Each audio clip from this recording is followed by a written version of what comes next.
મહત્વની બેઠકમાં પ્રભારી મંત્રી જ ગેરહાજર રહેતા સવાલો તો અનેક ઉઠી રહ્યા છે। શું સંકલનનો અભાવ છે કે પ્રભારી મંત્રીને જાણી જોઈને કહેવામાં નહોતું આવ્યું કે ભૂલ થઈ ગઈ?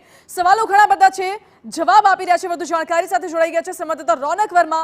રોનક, પ્રભારી મંત્રી જ બેઠકમાં ગેરહાજર રહેતા અનેક તર્ક વિતર્ક અનેક સવાલો ઉઠી રહ્યા છે, શું છે માહિતી? બિલકુલ લોકસભા ચૂંટણી માટે પ્રદેશ ભાજપ દ્વારા જે તૈયારીઓ છે તે શરૂ કરવામાં આવી છે।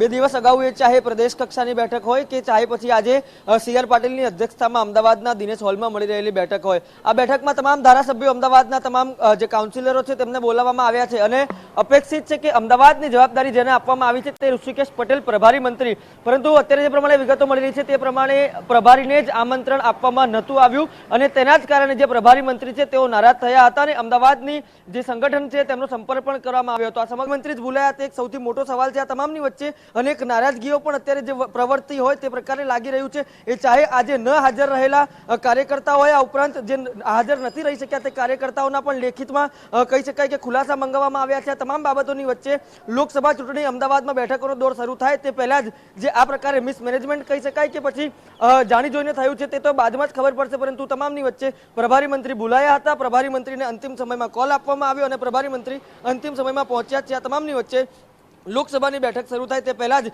જે કહી શકાય કે અનેક સમીકરણો અત્યારે અમદાવાદ શહેર ભાજપમાં ઉઠ્યા છે। જી રોનક, બિલકુલ આભાર આપનો। એટલે બેઠકમાં પ્રભારી મંત્રીને છેલ્લી ઘડી સુધી